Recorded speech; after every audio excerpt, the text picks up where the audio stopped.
One thumbs down. Okay, very good.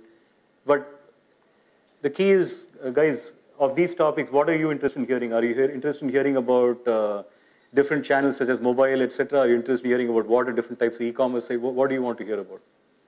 Those who want to hear about different e-commerce experience, raise their hand. Okay, so I'm seeing around about 20% of the audience. Those who want to hear about different experience in different channels, raise their hand. Okay, almost 20%. Fine. So I think we'll figure that out as we go along. Good. So what are the technology trends underlying this? This will be a little more on the technical side. So very quick question. Have any of you heard about what is a N-tier system or a 3-tier architecture? Any computer science students here? Yeah, one has heard about it. Okay. So very quickly, I didn't really put together a slide talking about different types of architecture, but say 10 years ago or 12 years ago, a typical website was just basically a form, meaning you went somewhere, a page would come up, you would say, hey, I want to know more about this. It goes and hits some database, it gives you back a page. So that was typically just what they call a client server, meaning there are just 2 tiers here. There's a client tier and a server tier.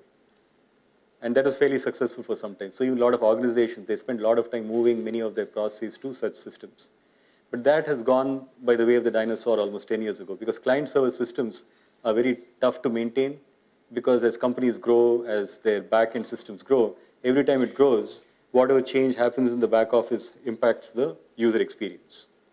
And plus, as we discussed, if the same website wants to sell to different geographies, etc., then a lot of conditional code comes in, and it becomes very, very difficult to maintain. So it's what they call very tightly coupled systems. So about 10 years ago, people started moving away from it to what they call 3-tier, and it went to N-tier, meaning between the data, which is the server, and the presentation, which is the browser you look at, you interpose an intermediate layer called a business tier or an application tier. And this is where you decouple. So that means if tomorrow you add some more data systems, etc., you're not going to change your user interface that much. You're only going to add some more logic in the middle level to take these into account. So is it clear what a N-tier versus a 2-tier is? So what's happened is now this 2-tier has given, or 3-tier has become N-tier, meaning now people have added multiple tiers in between, meaning there is a whole like search engines that are put there, because now more and more websites want to become search enabled. Apart from that, content, say if you want to give a rich experience, how do you do it? It's very difficult to do if the data centers are based in US and somebody is logging in from China, right?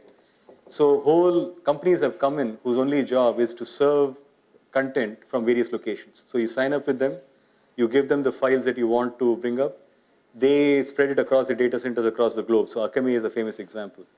So that way somebody in China who looks at that website, he's actually getting that information from some data center close to him. But it's seamless. He doesn't know it's coming from there, right? So this 3-tier is a basic concept, keep that in mind. Again, there's a presentation tier, there's an application tier, and there's a data tier. But different sites have now evolved beyond that. Now, what happens is, if you want a site to be highly available, meaning at any time of the day you go and log in, that site comes up to you, there's quite a bit of investment that needs to happen. And now many companies, what they've done is, they've even said, hey, this is too expensive for me. If I want to have servers, to be an example, a site like eBay has like more than 10,000 servers spread across the globe to serve their site. They even have them in different geographies. So not every company or every e-commerce company can afford to set up a server farm. So now, building data centers to support e-commerce sites has become a business. So a lot of telecom companies have either through mergers, acquisitions, built data centers where different companies could set up the e-commerce sites and not have to bother to invest. So especially if you have, say, seasonal spending, say Christmas, New Year, you just sign up for more server space or more hardware or infrastructure, right? A big trend also is in terms of technology. So how many of you know that there is a language called Java, by the way? Okay, good, all of you know it. By the way, when I started my career, there was no such language. So if you want to learn to program in a mainframe, or like you had to use COBOL, if you had to learn to program for high performance computing like I did, you had to use Fortran. If you wanted to write device drivers, you had to use C. So in every place, there were custom languages for custom platforms, which was actually a nightmare. But in the late 90s, with Java coming, now even many companies like Microsoft have come with more portable languages where you can write code without that much dependency on the underlying platform.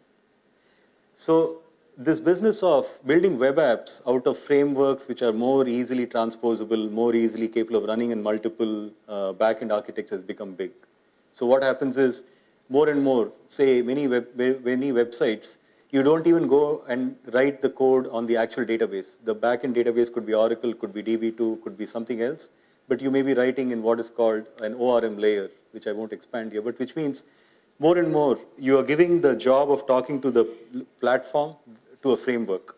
And you want the programmer or the developer to rather write business logic. So that is a big trend, where you want to abstract away the details of the underlying layers, but you want the programmer actually to write at a higher level.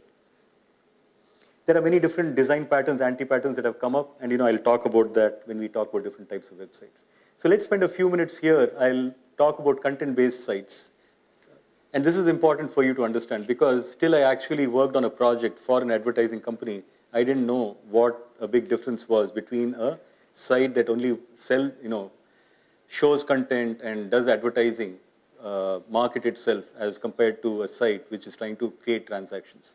So as I said, content-based sites, they are very interesting in the sense they are a throwback to the days of client server because what they do is they need to quickly take the data and show it to a given user in the form that he or she expects.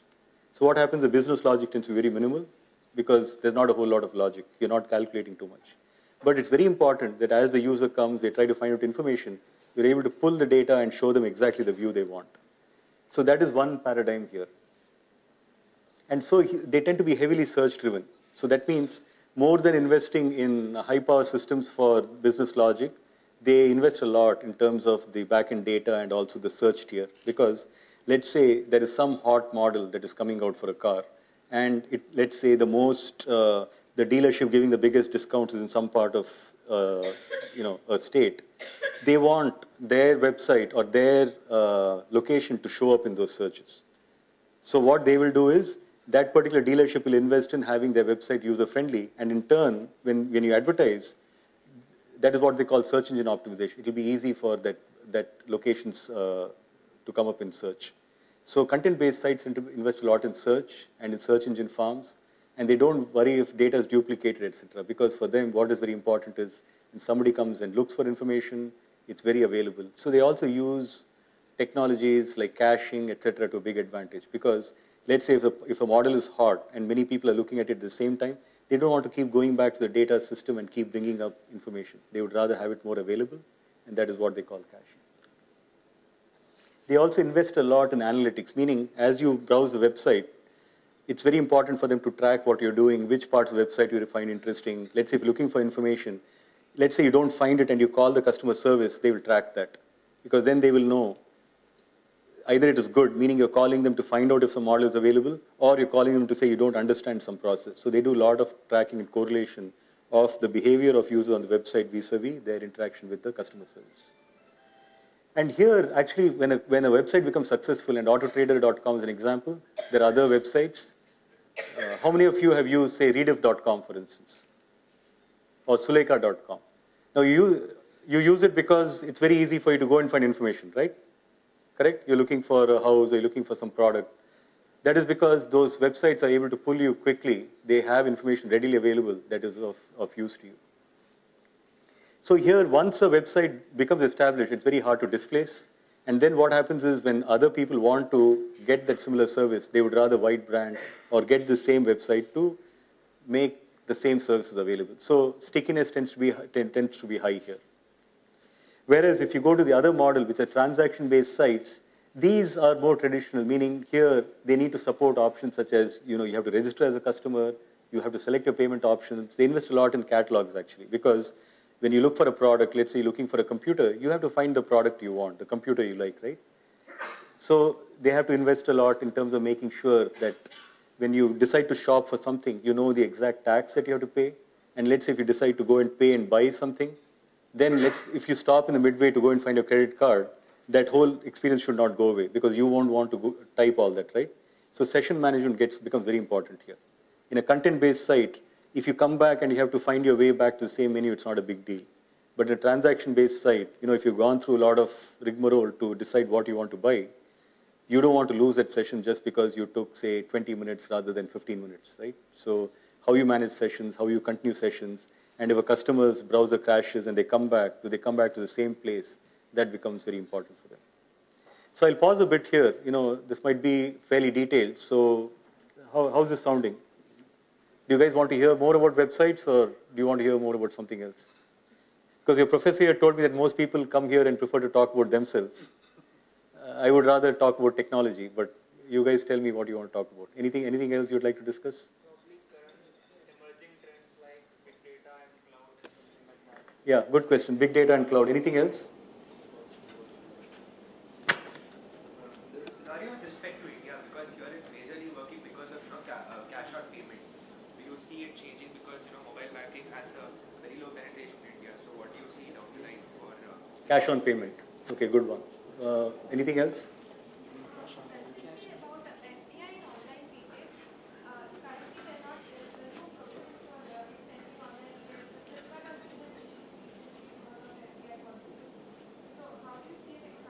Foreign direct investment, right? Anything else? Okay, let me address, yeah. You did your PhD in code and stuff, so how did you jump to? That's what Professor here said you would ask. Good question. Yeah. E-commerce in rural areas?